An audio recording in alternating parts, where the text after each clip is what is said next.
Bonsoir à tous, très heureux de vous retrouver pour ce nouveau numéro de Troisième Rappel. Ce soir, c'est Laurent Baffy que nous allons retrouver sur la scène du Palais Royal, devant son public pour sa pièce Toc Toc, dont il est l'auteur et le metteur en scène. Vous connaissiez Baffy, vanneur intraitable. Je vous propose de découvrir un homme de théâtre, mélomane, écologiste convaincu, passionné par la zoologie et l'étymologie, rien que ça. Le spectacle vient juste de se terminer, le temps pour nous d'installer notre décor et on retrouve Baffy sur scène pour son Troisième Rappel. A tout de suite.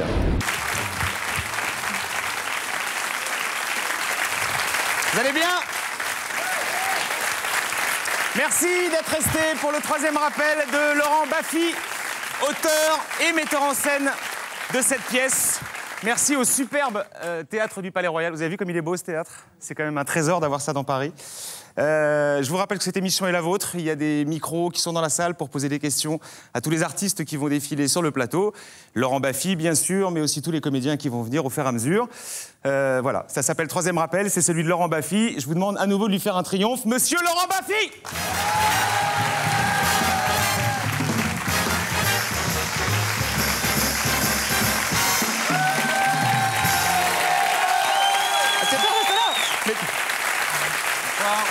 Faites-vous applaudir un peu. Merci. Vous aimez ça, les applaudissements ou pas Oui, j'aime bien. Et ça me gêne un peu et en même temps, j'aime bien. Ouais. Voilà. Vous étiez en coulisses comme chaque soir, il paraît que vous êtes là presque tous les soirs. Oui, pas trop en ce moment parce que je bosse un peu à la télé, donc je leur laisse un peu la bride sur le cou, mais je vais les engueuler après, je vais resserrer les boulons parce que c'est n'importe quoi. Il y a un truc dont vous vous doutez peut-être pas, c'est que vos rires sont comptabilisés. Pas vrai, Laurent? Oui, tous les soirs, vous comptez les rires. Tous les soirs, les rires sont comptés. On n'est pas là pour rigoler, il n'y a rien de plus sérieux que le rire. Madame, vous n'avez pas ri. Et on a les noms de chacun, il y a un suivi après. Non mais, l'air de rien, est-ce que de temps en temps, vous jetez un œil dans la scène pour repérer quelqu'un qui rit pas et... Ouais, très souvent. Ça m'étonne pas. Je peux rester braqué sur un réfractaire pendant 2 heures, 1 heure, ou jusqu'à temps que la personne rit. Et ce soir, vous en avez repéré un ou pas? Non, ce soir, tout le monde a ri. Ce soir, ça a ri. Combien de rires ce soir, s'ils ont été comptabilisés? 402 rires ce soir, mais c'est pas le record. Ah! C'est pas le record. Non, le record est de 429. Bon, bah, c'est pas vous, désolé. Mais Vous n'êtes pas très loin non plus du record. Donc en fait, vous êtes comme le personnage de Rousseau, vous comptez tout. Il y a un peu d'arythmomanie dans tout ça, oui. L'arythmomanie, ouais. Enfin, c'est un truc de maniaque quand même de faire ça. Oui, c'est surtout un truc de professionnel. Ouais. Parce que c'est bien de savoir où sont les points faibles pour essayer de les transformer en points forts. Ce qui est amusant, c'est que vous avez dû vous en rendre compte dès l'arrivée que c'était une pièce qui était écrite par Laurent Baffy. Vous avez remarqué le message d'accueil pour éteindre les portables? Enfin, moi, c'est la première fois que je me fais traiter de connard au théâtre, par exemple. Je sais pas non, vous, mais c'est vrai, il y a toujours un connard qui oublie son portable au théâtre. Toujours. Je dis pas ça pour vous, monsieur. Hein. Le vôtre n'a pas sonné, mais c'est une règle exacte, pratiquement. Bonsoir. Avant un spectacle, les théâtres diffusent une petite bande-annonce qui vous invite à couper vos portables. Malgré cela, il y a toujours un connard ou une connasse qui oublie de fermer le sien. J'espère que ce soir, nous n'aurons pas ce genre de problème. Bon, allez, on l'applaudit une fois, encore.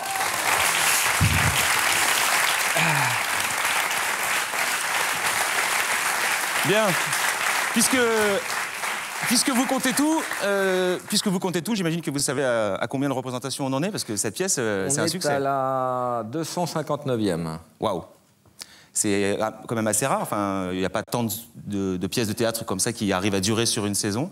Vous vous y attendiez? Enfin, vous misiez dessus, j'imagine, mais... Moi, j'avais fait une pièce, on avait joué 500 fois.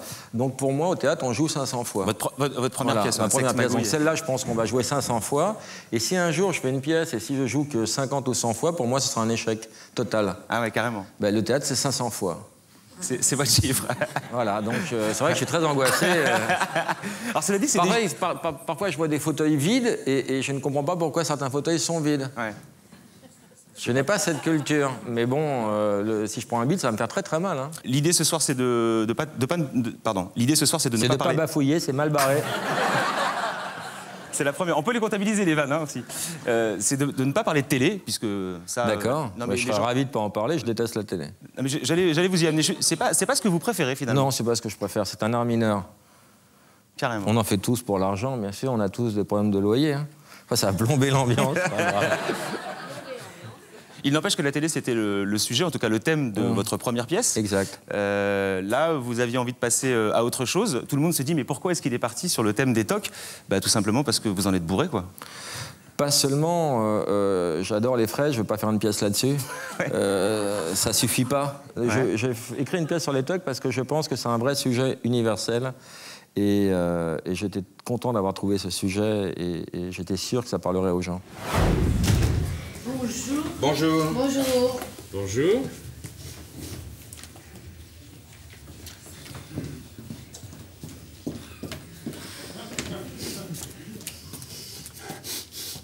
Homme, ça sent la pute! Seigneur Marie-Joseph, mais je suis où, là? Oh, pardon, madame, je vous prie de m'excuser. Madame, ça va pas bien la tête? Vous êtes sous l'emprise de l'alcool ou quoi? Non, attendez, faut pas se vexer. Fallait ton ami, mais il a un petit problème, il dit des gros mots, il fait des gestes obscènes, sans le vouloir. Ah oui, c'est le syndrome Gilles de la Tourette. Exactement. Ah bon, vous connaissez? Eh oui, un peu. J'ai fait plusieurs reportages à la télé où ils en parlaient. Pas vous? Non, jamais. Pompe-moi le nœud. La définition claire du TOC, je ne sais pas si vous la connaissez d'ailleurs. Ce sont des cérémoniaux que les gens s'imposent à eux-mêmes pour conjurer des peurs, des angoisses. Alors quantitativement, il faut le faire plus d'1 heure dans la journée pour qu'on Pour considère que que ce c'est soit un TOC. déclaré en tant que maladie. Ouais. Ouais. Si ça vous prend plus d'1 heure par jour, vous êtes malade. Et si ça vous prend 58 minutes, vous êtes bien portant. Bon, ils ont... Voilà, c'est des trucs de Toubib. À Il y a main des levée gens... il y a à main des levée gens- comme ça, si je vous demande, c'est tous ceux qui concèdent avoir un TOC, si vous levez la main, ça donne quoi sur une salle comme celle-ci? C'est pas Au possible début, qu'il y en les ait gens qu'une. ont honte, hein. Non mais... Voilà, là par exemple, levez la main les gens qui ont des tocs. Levez la main. Levez la main. Ah, quand même. Voilà, là il y a à peu près 5% des gens, mais ça c'est emblématique des conversations dans les dîners, parce que quand on demande ça aux gens, comme ça confine un peu à la folie, ils ont un petit stress par rapport à ça, ils disent non, pas trop, puis après, quand les gens se détendent, ils disent ah oui, mais ça je fais ça. Ah les lignes, ah oui, ça je fais ça aussi. Et donc voilà, vous êtes des menteurs. Ouais. Et vous êtes des malades, voilà. Alors les vôtres, vous en aviez quelques-uns des TOC, on peut les Bah oui, donner. je n'aimais pas trop marcher sur les lignes. Ouais. Je déteste les petits bruits. Quelqu'un qui fait claquer un stylo. Je l'avais prévu. Ouais, non, je voulais ça, vous le c'est- faire en loose day, mais Ah, non, ça c'est un truc qui l'énerve, par ouais, exemple. ça grave. Et puis, la nosophobie un peu, arrête, je vais te taper, arrête. Le fait de se laver les mains aussi. Enfin bon, ça c'est plus de l'hygiène que du TOC. Ouais. Et la vanne, cette pathologie de la vanne, est-ce que c'est un TOC?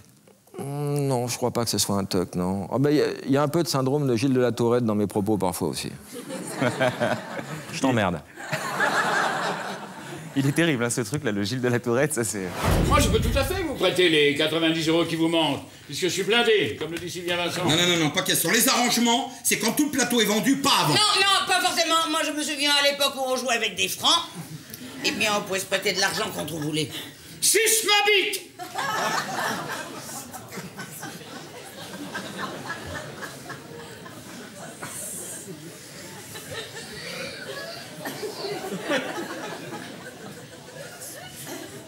Ne le faites pas. Une question dans le public. Je voulais savoir si le TOC qui vous avait le plus inspiré était celui de Gilles de la Tourette.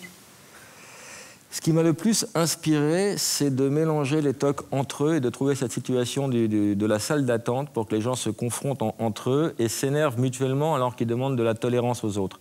Ça a été le déclic de l'idée. Quand j'ai eu cette idée, je me suis dit, c'est bien de les mélanger. Et puis, parce qu'ils souffrent, ils ont tous des TOC, mais chaque TOC est différent. Moi, je connais pas bien le sujet, mais j'imagine qu'il y a pas mal de souffrances qui sont associées à Énormément. ça, Je pour me ceux qui suis sont victimes. beaucoup documenté sur Internet. Je suis allé dans des forums où les gens décrivaient des situations, mais horribles. C'était vraiment horrible, quoi. Ouais. C'est des vraies souffrances. C'est des gens qui ne vivent plus, qui sont assujettis à leur TOC du matin jusqu'au soir. Et sans indiscrétion, vous faites quoi comme métier? Parce que je vous imagine mal prof de maths, VRP ou un truc comme ça. Ça, vous avez raison. Hein. Non, jeune, je rêvais d'être enculé!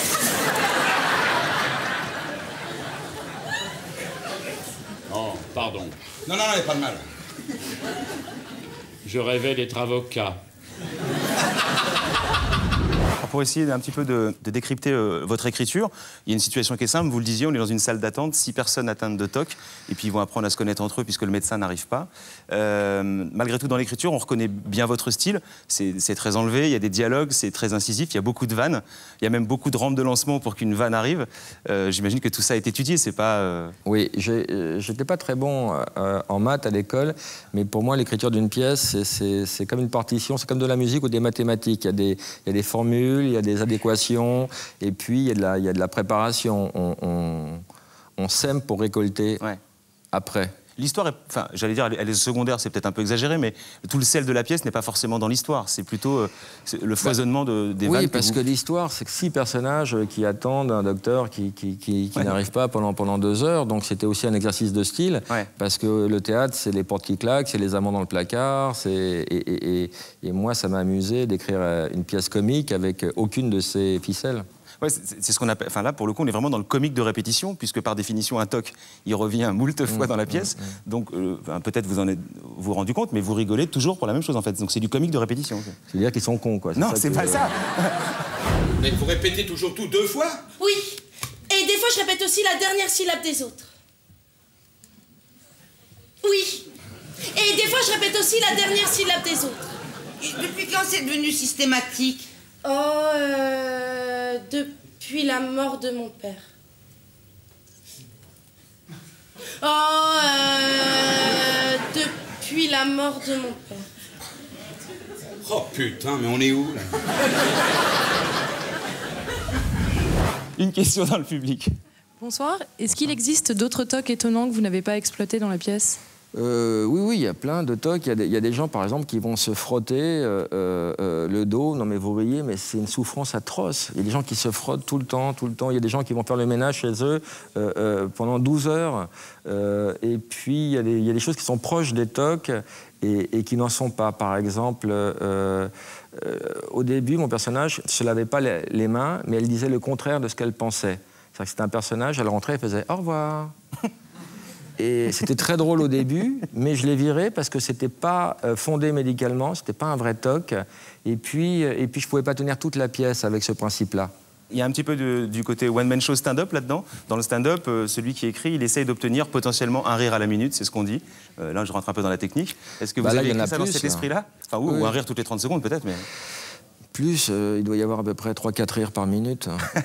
Mais non, mais c'est sûr que le fait de venir du sketch et d'avoir écrit des sketchs donne un rythme. Et moi, j'ai ce rythme-là. Et au théâtre, je trouve qu'on ne rit pas assez. C'est pour ça que j'ai cette obsession de rire, du nombre de rires. Mais je crois que c'est un plus, le fait d'avoir écrit des sketchs, parce que je mets ce rythme au service de la pièce. Vous êtes allé compter le nombre de rires chez les collègues ou pas, pour voir si c'était dans cette pièce-là qu'on se marrait le plus? Non, parce que d'abord, je veux pas que ce soit trop obsessionnel. Et ça l'est déjà pas mal. Et puis, je veux pas me faire mal voir non plus en arrivant avec mon petit compteur, là, en disant, dis donc, j'ai adoré ton spectacle, 59 rires. Vous l'avez dans la poche, là, le compteur? Non, il est dans ma loge. C'est comme un truc d'hôtesse? C'est un truc d'hôtesse de l'air. On peut me... Tiens, Stéphane, tu peux me le chercher vite parce que je te vire. C'est mon assistant. On appelle ça du théâtre de boulevard, ça vous va? Ou du théâtre populaire, cette pièce? Boulevard, écoutez, théâtre de boulevard, c'est une connotation péjorative, mais en même temps... Ça ne devrait pas l'avoir parce que toutes les pièces, les pièces qui marchent le mieux en ce moment, c'est le théâtre de boulevard. C'est pour ça que je dis c'est du théâtre populaire. Enfin, quand je dis que ça marche, c'est en termes de fréquentation. Populaire, oui, mais j'ai pas l'impression, peut-être que je me trompe, hein, mais j'ai pas l'impression que ce soit du théâtre de boulevard parce que justement, j'en utilise pas les ficelles. Non mais pardonnez-moi, mais avant de partir, vous avez vérifié si votre gaz était fermé ou pas? Oui. Enfin, je crois. D'habitude, je vérifie toujours, plusieurs fois même. Et combien de fois exactement? Je ne sais plus, mais beaucoup. Plus de 10 fois? Ah oui, beaucoup plus. Et combien à la louche? Je ne sais plus, mais je dirais entre 20 et 30 fois minimum. Alors, tout va bien. Vous croyez? Mais oui, rassurez-vous. Si vous avez vérifié 30 fois, c'est bon. À partir de 1 fois, c'est bon.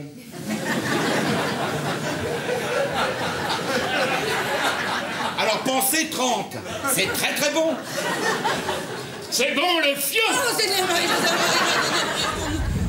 Le théâtre que vous, qui vous a nourri, je sais pas, les pièces que vous allez voir, quels sont vos goûts théâtraux? J'étais pas très théâtre, j'avais pas une grande culture théâtrale, mais quand j'avais 15 ans, mes parents m'ont emmené voir La Cage aux Folles au Palais Royal, qui est ce théâtre le plus beau de tous les théâtres, et ça m'avait marqué. En plus, c'était pas n'importe quoi, cette pièce.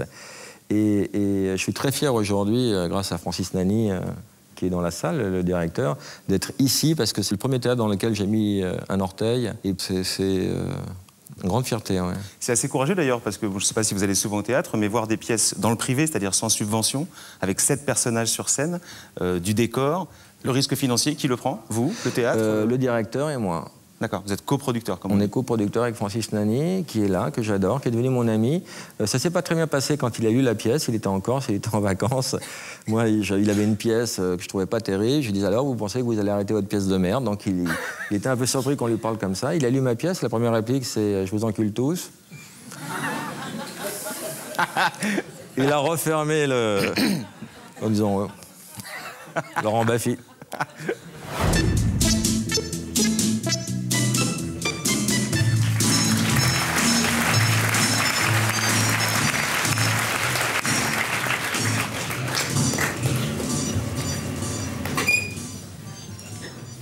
Je vous encule tous! Je vous propose maintenant d'accueillir quelqu'un qui est déjà très proche de Laurent Baffy dans la vie et qui est un des comédiens de la pièce. Merci d'accueillir Monsieur Daniel Russo.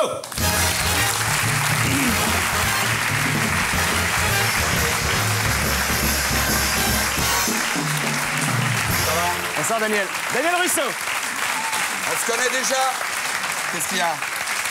Qu'est-ce qu'il y a? Eh, il est faux ton truc là. Ce soir c'est faux ça. C'est impossible ce chiffre. Non, mais je vais retourner. Ah non, c'est pas bon ça. C'est pas bon ce chiffre. Alors voilà, on met ça à 0. Et quand il y a un rire moyen, c'est pas le rire d'une personne, hein, c'est un rire de moyen, hop, on appuie. D'accord. Donc là, on va compter les rires qu'on va essayer de provoquer. Les rires de la salle, mais on fera pas 400 ce soir. Comment? On fera pas 400 là maintenant. Oh, ben non, je crois pas. 2, 3. Ah, des fois, il y a des rafales. Hein. 4, je le compte, mais c'est limite celui-là. 5, merci. Non, ça c'est con comme rire. 6. Ça va vite, n'empêche. Ça va. Parfois, oui, et puis parfois, il n'y a rien pendant... Bon. Daniel, vous jouez donc le personnage du taxi, oui. Qui a cette manie de tout compter. Vous êtes un personnage fort en gueule, qui a de la verve, qui est gouailleur. C'est vous, d'une certaine façon. C'est un rôle taillé sur mesure, ça. La bonne humeur, la gouaille, la verve, voilà. Oui, bah, bien sûr, c'est des qualités qui me Il servent. n'aime pas. Retire la bonne humeur. La bonne humeur. Est-ce que vous avez pensé à Daniel en écrivant ce personnage-là, Laurent? Oui, mais je pense beaucoup à Daniel. Daniel, c'est un peu ma muse et mon porte-bonheur. Et non, mais c'est vrai que... Mais je pensais à lui, et puis je ne savais pas s'il accepterait le rôle, parce qu'il est quand même difficile. C'est une vedette, Daniel, hein. Il ne joue pas n'importe quoi. Alors pourquoi vous l'avez accepté? Il me regarde méchamment. Vous ne l'avez pas accepté que par amitié, j'imagine, ce rôle, Daniel? Non, mais on en discute. Évidemment, moi, je suis très attentif à ce que fait Laurent, parce que sur l'écriture, je trouve qu'il a encore beaucoup de choses à faire. Là, c'est sa deuxième pièce, et j'ai toujours envie de savoir, mais quand tout est fini. J'ai pas envie qu'il m'explique telle scène ou telle scène ou telle scène au fur et à mesure. Et vous ne donc, proposez pas de correction, il est maître en son domaine. Ah, il fait ce qu'il veut. Moi, je suis, alors là, totalement disponible. Je fais ce qu'on me dit et je ne discute pas, sauf quand, sur le jeu de l'acteur, pour un effet ou quelque chose, on se dispute. On a quand même de grosses différences sur la manière d'amener les choses. Donc ça, c'est le côté metteur en scène, on va en parler. Voilà, ça, c'est le côté metteur en scène, mais c'est vrai que sur l'auteur, moi, je suis comblé. Juste pour l'anecdote, tous les chiffres qu'il y a dans votre texte sont exacts? Tout est exact. Je vais vous dire juste une petite chose, je vais te le dire, je ne sais pas si tu connais l'histoire. Je me trompe, hein. D'ailleurs, ce soir, je me suis trompé aussi, vous l'avez vu, hein. Je me trompe toujours un petit peu dans le texte. Et l'autre soir, je me trompe sur un chiffre, mais c'est un chiffre quand même qui est énorme, c'est le 32 850 000. Et je dis 32 840 000. Je ne sais pas pourquoi je dis ça. Et à la fin, je sors du théâtre, il y a un gars, il me dit excusez-moi, monsieur Russo, vous êtes trompé. Et moi, je sais, je dis oui, il me dit c'est pas 840 000, c'est 32 850 000. Attendez, je vais vous le faire, moi, le calcul. En plus, il est simple. En 5 minutes, vous avez eu 6 crises. Ce qui nous fait 72 fois par heure, que je multiplie par 16, puisque je trouve que vous dormez 8 heures par nuit. Donc ça nous fait 1152 insultes par jour. À la louche, bien sûr. Oh, quand même! Et c'est pas fini. 1152 multiplié par 365 font 420 480 gros mots et doigts d'honneur par an. Ah oui, vu comme ça devient très impressionnant. Et je termine, 420 480 que multiplie 62, ce qui nous fait, depuis le début de votre maladie, 26 069 760 insultes et gestes déplacés. À la louche? Non, exactement. Une question dans le public. Laurent, quel est votre personnage préféré dans cette pièce? Je les aime bien tous. J'ai beaucoup de tendresse pour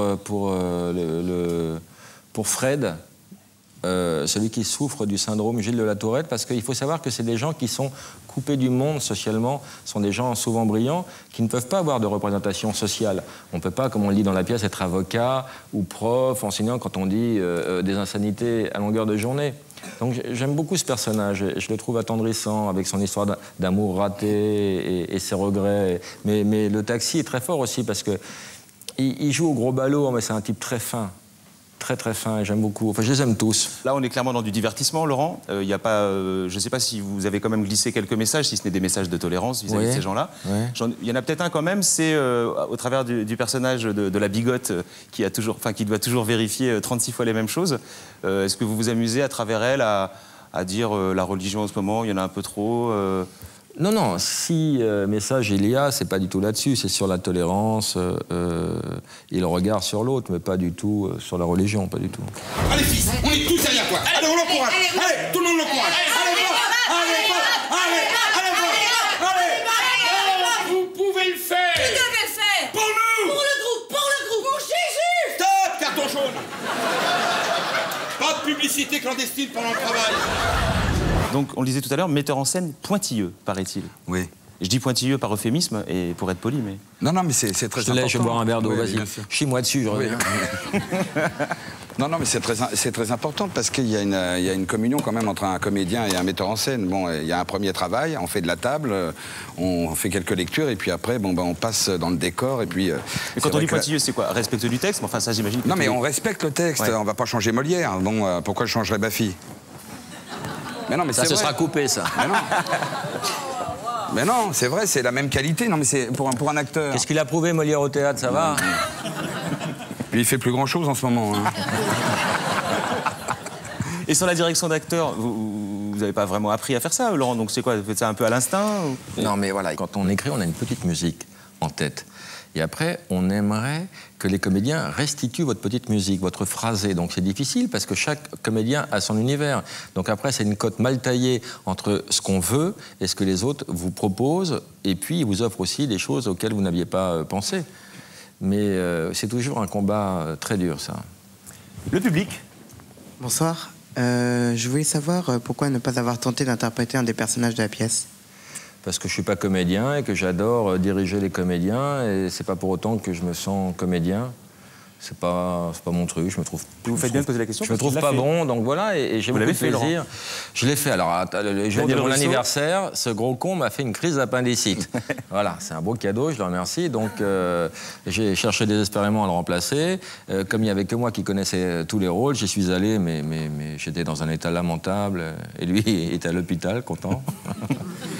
Et donc là, concrètement, bon, le texte, vous le connaissez, c'est vous qui l'avez écrit, mais enfin quand même, c'est pas si facile que ça. Comment... Bah, c'était dur, j'ai joué 9 représentations, je commençais à me détendre légèrement vers la fin, mais bon, c'était dur. Moi, et le texte, vous l'aviez parfaitement? Oui, mais le problème, c'est que j'avais le texte de tous les personnages. Et quand il y avait une hésitation, je disais la réplique d'après, mais la réplique d'après, c'était un autre personnage, donc je décalais tout le monde.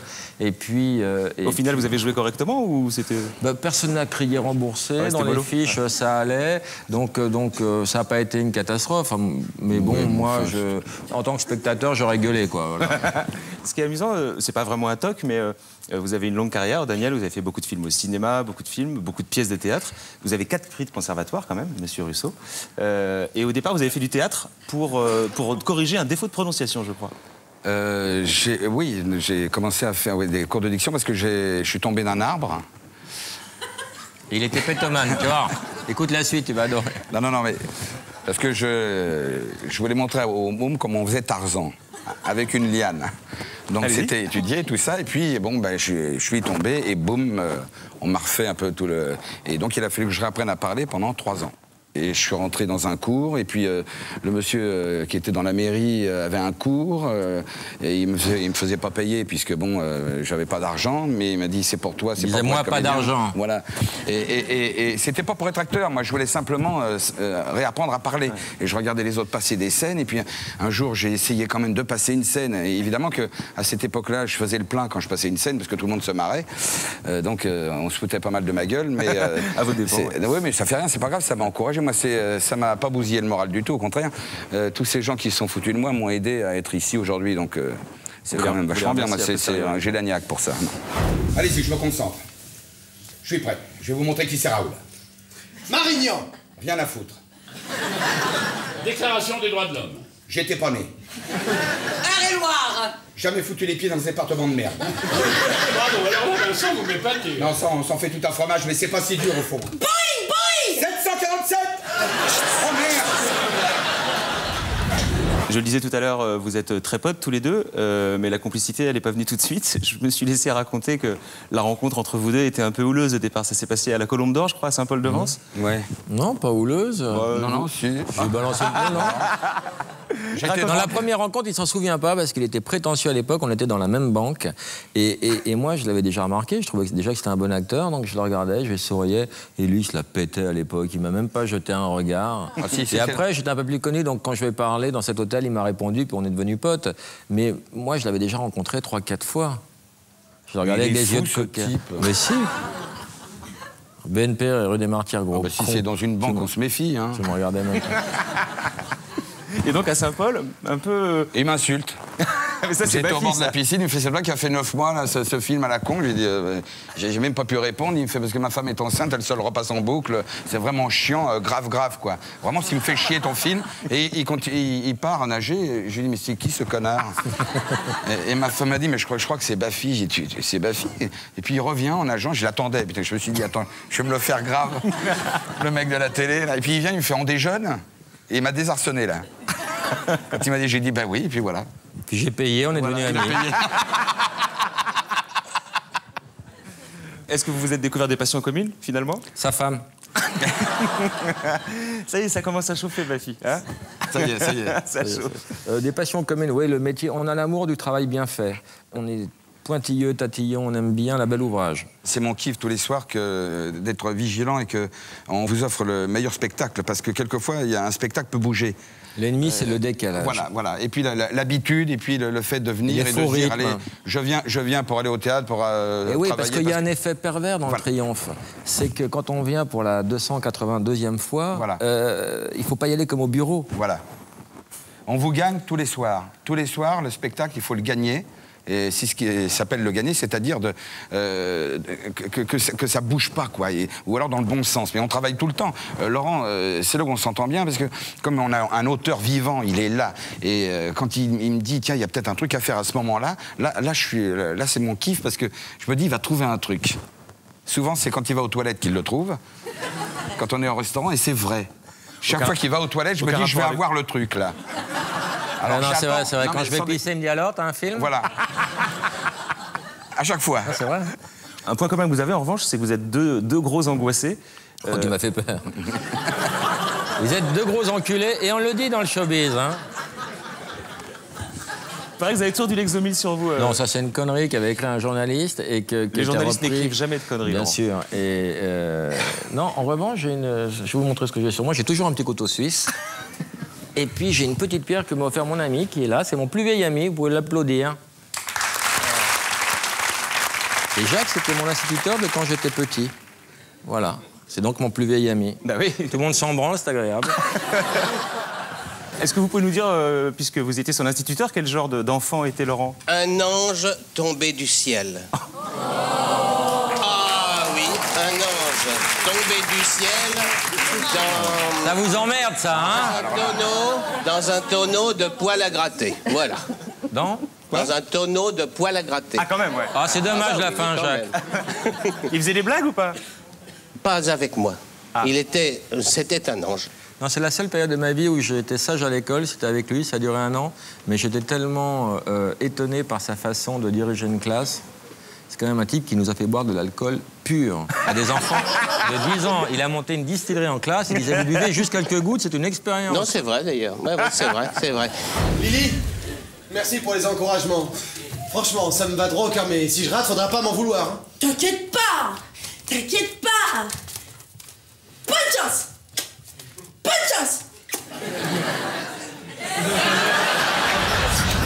On l'a vu, il y a beaucoup de comédiens sur scène. C'est le moment de... Voilà, on va présenter l'équipe. Pardon? On va présenter l'équipe. Présenter la troupe. Bien. Merci d'accueillir tout le monde. Ouais.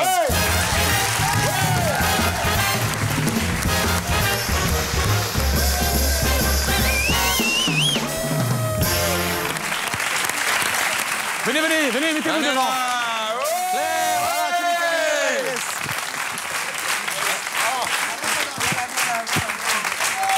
Voilà. Alors. Ils se sont fait belles. Laurent, vous faites les présentations juste vite Alors, fait. Claire Morier. Ouais, Claire Morier. Claire Morier est une immense actrice que vous connaissez depuis pas trop longtemps. Hein. On va rester dans la coquetterie. Non, tu peux. Depuis 5 générations. Que dois-je faire? Vous ne devez rien vérifier pendant 3 minutes. Sauf ma bite. Ah, Élie, vous signez, hein? Ah, Élie, vous signez. Elle a raison, le tricot interdit. C'est tout, oui. Alors, ensuite, Zoé, je crois. Ah, oui. Zoé Non. Zoé Non. Vous avez le toc qui peut-être... Enfin, moi, qui m'a le plus impressionné la première fois que je suis venu, c'est que je me demande comment on fait pour répéter toujours 2 fois la même chose, avec la même intonation, tout en s'intégrant dans les dialogues des autres. Ça doit quand même être un truc bizarre, ça. Rapprochez bien le micro. Comment dire? Non, en fait, on vit 2 fois la même chose, quoi. C'est comme si on le vivait une première fois, à chaque fois. Ouais. Et après, dans la vie de tous les jours, vous redescendez ou... Ouais, ça va, ça va. Vous inquiétez pas, tout va bien. Hein. J'ai d'autres tocs, forcément. 2 fois tous les soirs. Ouais, exactement. J'ai payé 2 fois aussi. Non, ça, non. D'ailleurs, je voudrais faire une réclamation. Ensuite, derrière vous. Bonsoir. Bonsoir. Aude Thirion. Bonsoir.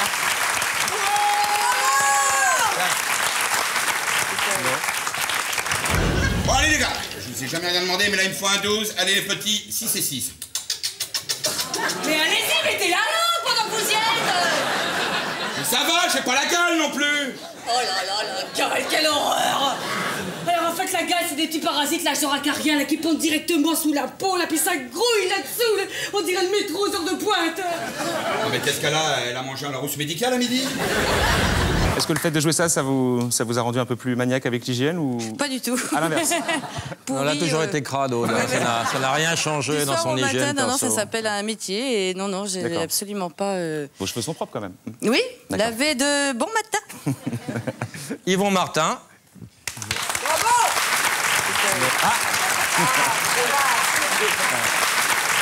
Yvon, les lignes. Donc vous, c'est le toc des lignes, bon.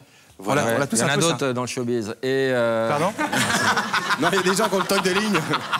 Donc, je m'appelle Bob, j'ai 29 ans, je suis concepteur de jeux vidéo et je souffre de toc depuis l'adolescence. Les plus importants sont mon incapacité totale à marcher sur les lignes et ma fascination pour la symétrie. Et c'est quoi votre couleur? Vert. Pourquoi? Parce que c'est la couleur qui est pile au milieu de l'arc-en-ciel. Il y a le rouge, l'orange et le jaune d'un côté, le bleu, l'indigo et le violet de l'autre, 3 et 3. Et le vert est juste au milieu.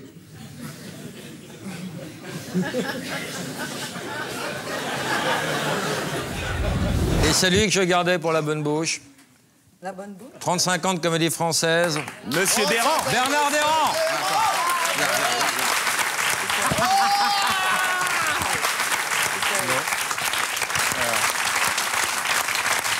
Comme Claire, Bernard, je l'ai vu dans plein de téléfilms, de dramatiques, de pièces de théâtre. Il fait partie de ma culture et je suis aujourd'hui fier et honoré de pouvoir travailler avec des gens comme ça. Et le décalage m'a beaucoup amusé, et y compris Bernard, parce que commencer à dire des insultes à 50 mètres de la maison mère, ça t'a bien défoulé aussi. C'est gratte-toi les couilles, hein. J'aime mieux vous dire que ça ne s'est pas passé très facilement au début. Hein. Mais Bernard, cette J'ai première eu quand réplique... même pas mal de difficultés. Non, mais la première réplique, vous ouvrez la pièce en insultant et en faisant un doigt au public. Je n'ose même pas vous le répéter parce que là, on... Allez, allez, vas-y. Bernard, allez, pour le plaisir. Attendez. Allez. Alors, je vous encule tous. Mais je vous alors, il faut qu'on s'organise, hein. Applaudissements pour toute l'équipe. Merci à tous.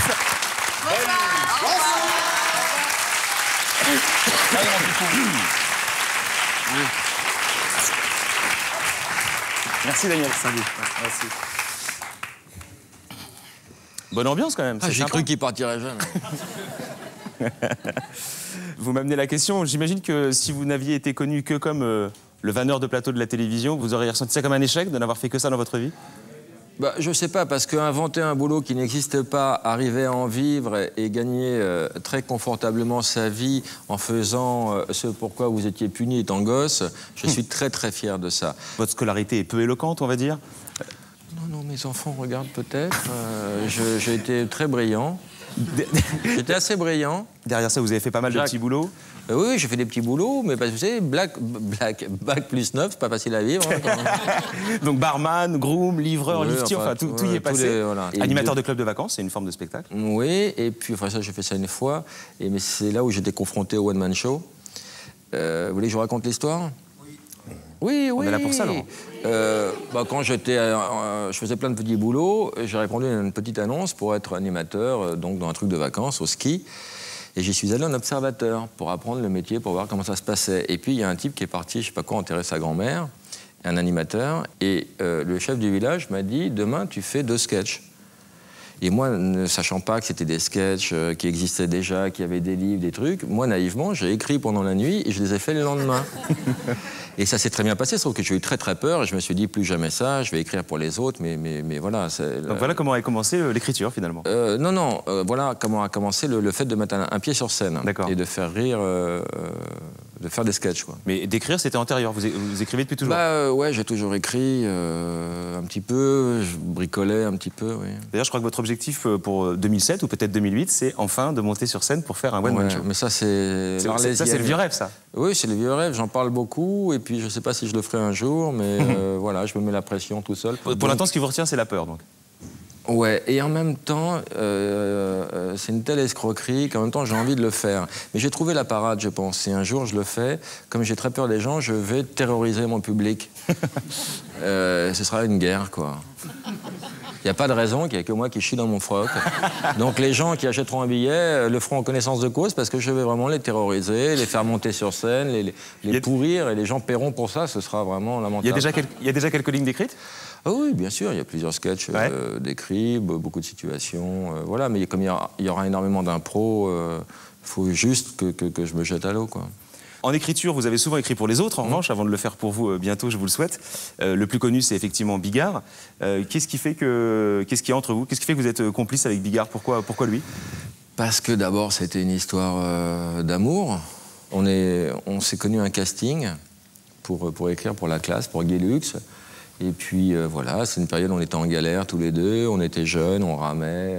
Lui, il était en mobilette, moi, non, en Solex, moi en mobilette. On prenait l'essence unique, on se faisait choper par les flics. Lui, il disait, mais écoutez, je suis un comique, je vais être très célèbre, et mon ami est un auteur. Et les flics nous alignaient en nous regardant comme des cons. Voilà, aujourd'hui, tout ça est vrai, et c'est drôle, quoi. Ouais. Vous avez écrit un sketch célèbre pour lui. J'ai pas le texte. Le fameux lâcher de salope. Je me dis qu'en préambule comme ça du prochain one-man show, puisque vous connaissez bien ce texte, vous pouvez peut-être en interpréter 2-3 paragraphes devant le public. Bien sûr, bien sûr. D'abord, je ne le connais pas du tout et je ne me risquerai pas à passer derrière Jean-Marie, pas du tout. Mais cela dit, cela dit, j'assume l'écriture de ce sketch. Pardon, donnez-moi la... Madame, Merci, madame. Merci, madame. Et... Ah, l'enfoiré. Non, mais parfois... Non, c'est pas bien parce qu'on coupe des arbres pour ça. C'est pas bien ce que vous faites. Si vous voulez donc interpréter... Non, je me risquerai pas à passer... Vous m'aidez pas beaucoup, hein. Derrière Jean-Marie.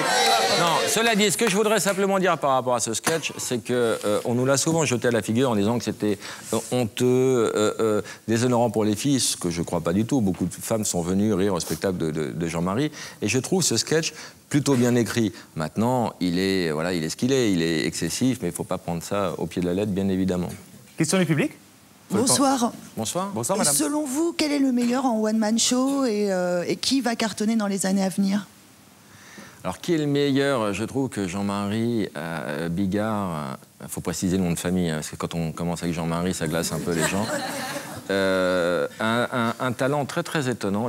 Comme il assume beaucoup l'étiquette du mec vulgaire, ça rejaillit sur sa réputation. Comme moi, je peux assumer l'étiquette du mec méchant. Mais dans la nouvelle génération, j'aime beaucoup Omar et Fred, que je trouve extrêmement talentueux. On leur a fait un 3e rappel, c'était super drôle. Ouais, ils ont un très bon délire, ils sont drôles et puis ils sont bons comédiens et tous ces gens-là vont être récupérés très vite par le cinéma et tant mieux pour eux. Écoutez, comme ça n'a aucune importance, regardez mon pion, eh bien, il touche un peu la ligne et ça ne me cause aucun problème. Franchement, je sais pas comment vous faites. Allez vous faire enculer. Bah non, pas maintenant, on joue là. Bon alors Lily, le Faubourg Saint-Honoré, on l'achète, on fait juste des lèche-vitrines. J'achète. Alors c'est 300 €, putain, heureusement que je fais la banque, hein, sinon tout serait gratos avec vous. 100, 200, 250 et 300. Oui, merci Lily, c'est à moi. 100, 200, 250 et 300. Oui, merci Lily, c'est à moi. Autre activité, le cinéma. Un premier film, Les Clés de bagnole. Je le dis sans flagornerie. Moi, je me suis bien marré, je vous l'avais déjà dit à l'époque. Oui, ça fait 8. Je compte les gens qui sont... Bon. Qui l'a vu? Ah, quand même. Voilà. Plus de gens qui ont des On a tocs, les hein. 8, c'est bon. Non, mais sur la proportion d'une salle. C'est par rapport à l'échec commercial que ça a été. J'ai lu quelque part, c'était carrément ruineux pour vous. J'ai produit ruineux. J'ai payé les dettes pendant 3-4 ans, mais bon, certains journaux ont titré que j'étais ruiné. Comme je le dis souvent, on n'a pas déménagé, mes enfants n'ont pas eu moins à manger dans leur assiette, donc le fait que leur papa était ruiné, ils l'ont pas vraiment... Voilà, pas catastrophique. Je ne les ai pas retirés de l'école, et voilà. Vous allez enchaîner sur un autre film, vous n'allez pas rester sur cet échec-là. Je suis en train d'écrire... un projet avec Chabat, Darmon et Russo. Je ne sais pas si Chabat pourra le faire parce qu'il est tellement surbooké. En tout cas, il y aura Daniel, ça c'est sûr. Il y aura Darmon, je l'espère. Et oui, c'est une histoire de fées. On le disait tout à l'heure, c'est une question qui vous était posée par le public, faire l'acteur, vous dites non, c'est pas mon truc. Non, je dissuade les gens de m'embaucher. Oui, justement, j'allais raconter cette anecdote. Je crois qu'il arrive parfois que des producteurs vous sollicitent pour vous filer un rôle et vous exigez de passer les essais, sachant très bien que vous serez mauvais, comme ça, ils ne vont pas vous prendre. Oui, Yvan Attal voulait absolument que je sois dans son film. Ils se marièrent ayant beaucoup d'enfants. Ouais. Et j'ai tout fait pour chier les essais. Et lui, il n'en débordait pas. Il me disait non, c'est toi. Et j'ai dit non, c'est pas moi. Je suis mauvais. Et puis il a fini par se ranger à mon avis. Mais j'ai eu du mal, hein. Il était à 2 doigts de m'embaucher. Hein. Et le truc le pire qu'on peut vous demander, c'est une scène tendre, voire érotique, j'imagine.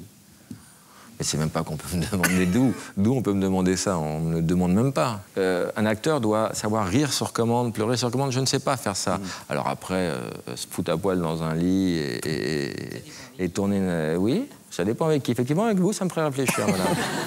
Une question du public. Bonsoir. Bonsoir. Je voulais savoir quels étaient vos goûts comme cinéphile. Ben, évidemment, Audiard. J'ai été nourri à Audiard toute mon enfance. Et puis Woody Allen, voilà, c'est un mélange de Audiard, Woody Allen, Monty Python, et puis j'en oublie tout le temps, des vieux films français aussi. Blier, qui est un type que j'adore. Les Valseuses a été un choc pour moi énorme. Vous dites que vous êtes le créateur de l'art fumiste. J'ai pas compris ce que c'était que l'art fumiste. Non, parce que j'ai beaucoup de projets, je voudrais faire plein de choses et je voudrais lancer l'art fumiste. C'est-à-dire que je ne sais pas peindre ni dessiner, mais j'aime beaucoup l'art et je voudrais soit dessiner, soit sculpter et faire des choses hors de prix. Très laides et hors de prix, voilà, que je baptiserais avec, en appelant ça de l'art fumiste. Sur un plan plus personnel, est-ce que vous êtes un type qui est facile à vivre ? Non, je suis un enfer à vivre. Je suis trop nerveux.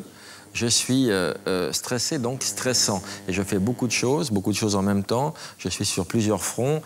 Donc faut suivre, quoi. Mais ça peut arriver qu'on croise des gens dans le milieu qui disent « Oh putain, Baffy m'a mal parlé et tout », mais en fait, vous êtes souvent dans le second degré aussi, alors peut-être qu'on n'arrive pas trop à discerner quand vous êtes sérieux et quand vous déconnez. Et puis les gens qui travaillent avec moi, il ne faut pas être susceptible, parce que ce sont des gros mots dans ma bouche, c'est des mots affectueux, quoi, c'est ma façon de parler.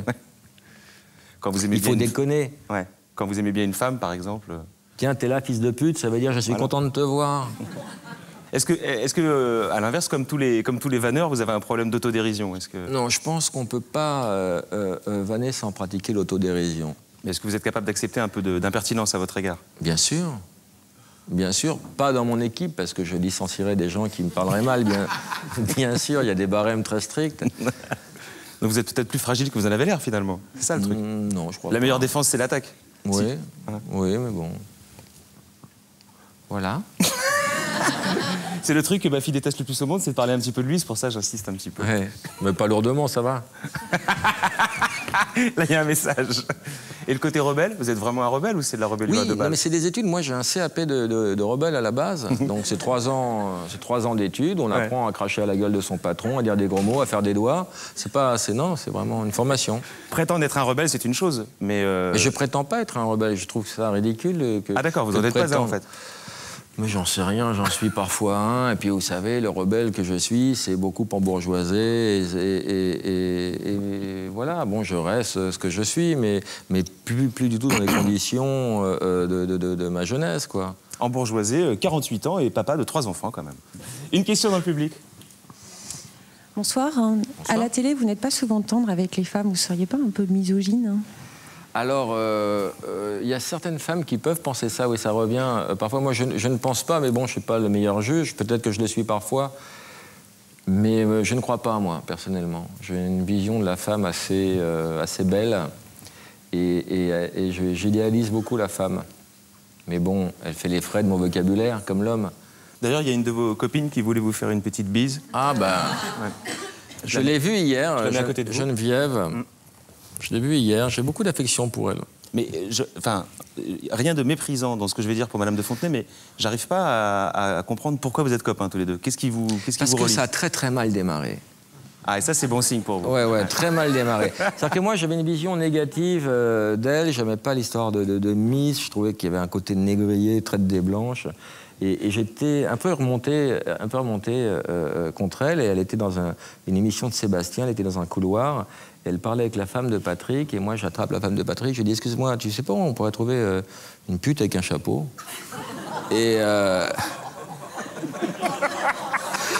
Et Geneviève dit, c'est pour moi que vous dites ça? Je dis, pas du tout, je cherche une pute avec un chapeau, je sais pas en quoi. Et donc, ça a très mal démarré. Après, elle est venue faire Hardisson. Et puis, je me suis excusé parce que j'avais fait des bisous et on est devenus potes. Elle est très drôle et elle est très sensible. Elle sort quand même pas mal de conneries aussi. Hein. Non, c'est sûr, mais qui n'en sort pas? Non, mais elle est attachante. Il reste quoi? Les 2 gars, mais rêvez pas, elles sont pour moi. C'est ça. 3 chances. Vous avez gagné le prix de mon croisé, recevez 100 €. Vous avez gagné le prix de mon croisé, recevez 100 €.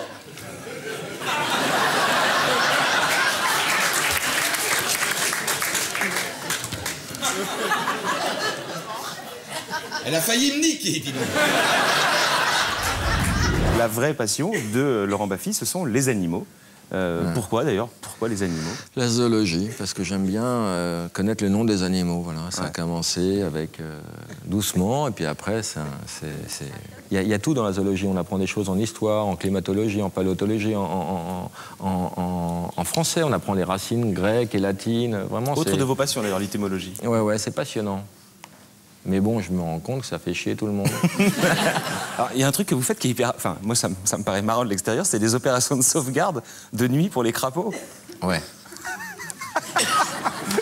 C'est-à-dire que vous les déplacez pour qu'ils aient un environnement meilleur? Enfin, c'est quoi le but? Non, c'est pas ça.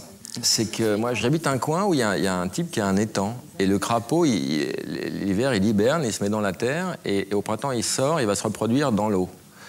Et comme il sent l'eau, parce qu'il a un 6e sens, il sent donc l'eau, mais le type, évidemment, il est chez lui, il a fait une barrière. Donc les crapauds viennent s'agglutiner et ils se font écraser, parce qu'il y a une route qui longe cette propriété, donc ils se font écraser régulièrement chaque année par centaines. Donc moi, à la fin mars, je guette la date et je vais toutes les nuits les ramasser. J'emmène des amis, j'ai emmené Russo, j'ai emmené Mesrahi qui a fait un film formidable. Ce petit cœur qui bat sous votre... Non, c'est pas ça. Et plus j'en sauve, plus il y en a l'année d'après. Donc c'est exponentiel. C'est exponentiel. Donc j'ai commencé la première année, j'en ai fait 200. L'année dernière, j'en ai fait 1500. Donc je m'attends à en faire 3000 l'année prochaine. Mais bon, la nuit, imaginez la nuit, à 4 h du matin, avec 400 crapauds dans les sacs, qui vont... Avec des lampes torches et tout? Voilà, pour les mettre dans un étang. Je crois que vous parrainez un ours qui a été réintroduit dans les Pyrénées? Ouais, je suis parrain d'un ours qui a fait pas mal de conneries. Moi, j'ai dit à la télé qu'il allait être très gentil et tout. En fin de compte, c'est un skin. Et, il fait les poubelles et il viole les bergères. Enfin,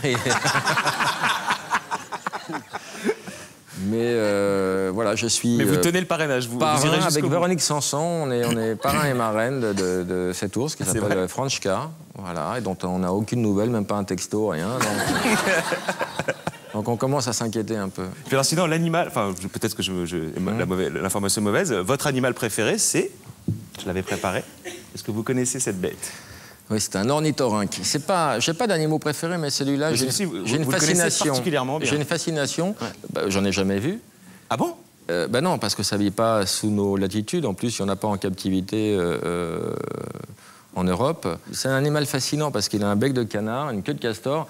Moi, je suis pas croyant, mais on a l'impression que Dieu, à la création, il a fait tous les animaux. Et puis, il lui restait des restes. Il a dit, je vais faire quoi? Je vais pas jeter tout ça. Il a fait l'ornithorynque. Et c'est vraiment un animal fascinant. Ouais. Alors, on dit que c'est un animal monomètre. Vous savez ce que ça veut dire? Non, monotrème. Monotrème, pardon. Qui n'a qu'un trou. Qui n'a qu'un trou. J'en connais d'autres. Daniel. Je sais pas si vous connaissez quelqu'un qui est capable d'en dire autant sur un ornithorynque comme ça au débeauté, moi pas, donc bravo Laurent. Enfin bon, c'est dans les livres, il n'y a pas de prouesse encore faut-il les lire. Et ce goût que vous avez pour la zoologie, ça fait de vous aussi, je crois, un écologiste convaincu.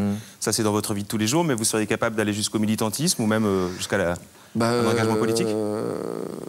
Oui, non, mais j'aimerais bien, moi, qu'il y ait un parti fort avec un représentant très fort. Je crois qu'il y a une grosse carence. Je pense que les écologistes reproduisent des schémas de politiciens et c'est dommage.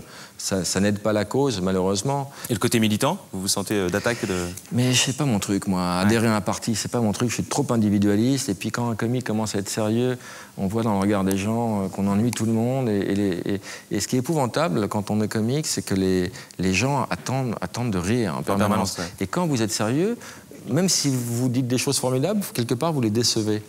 Donc, j'ai l'habitude quand je commence à parler de zoologie ou d'écologie, je vois les gens qui décrochent un peu, qui disent « mais il n'y a pas de vanne ». Avant de se quitter, il y a une émission que j'aime beaucoup qui s'appelle l'Acteur Studio, qui est présentée par James Clinton. Oui. Il termine toujours par le questionnaire Bernard Pivot. Je vous en propose un autre. C'est le questionnaire Thierry Ardisson, bien sûr. Allons-y. On ne pouvait pas faire autrement. À quel âge? Vas-y. On l'écoute. Salut Pipo, c'est Mario. Pipo et tu Mario. te dis quoi quand tu te regardes le matin dans la glace? Alors Thierry, tu devrais le savoir, je ne me regarde pas le matin dans la glace. Parce que le matin, je dors. Et quand je me crois, je dis, oh là là, il n'a pas l'air aimable celui-là. Je m'évite un peu parce que je me fais peur. Hé Lolo, qu'est-ce que tu penses avoir de plus sexy? À part la bite, tu veux dire? Bah les couilles, ça me paraît bien. C'est ce qu'il voulait, Thierry, il aurait adoré cette réponse. Non, l'insulte qui t'a fait le plus mal. Toi-même, c'est quand même violent, quoi. Quand quelqu'un te dit toi-même, c'est... Moi, ça peut me sortir les larmes, tu vois. Ou c'est celui qui dit qui est aussi, c'est... Je crois qu'il faut faire attention, mesurer ses propos, quand même. Eh Laurent, toi qui aimes la nature, quel est le don de la nature que tu voudrais avoir? Bah, comme tout le monde, voler. Et l'invisibilité, c'est pas mal, quand même. Ah ouais, ça c'est vrai que c'est chouette. Ça, ce serait un gros kiff. Eh, franchement...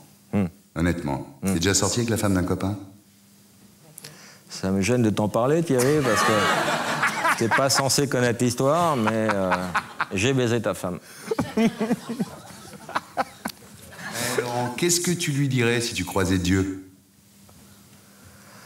Ben, je lui dirais, c'est quoi ce bordel? C'est quoi l'état du monde? Tu vas ranger ta chambre et puis tu vas tout remettre en ordre?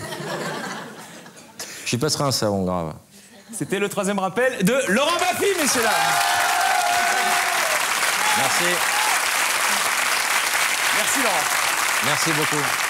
Merci à vous tous d'être restés. Merci au Théâtre du Palais Royal de nous avoir accueillis. Merci.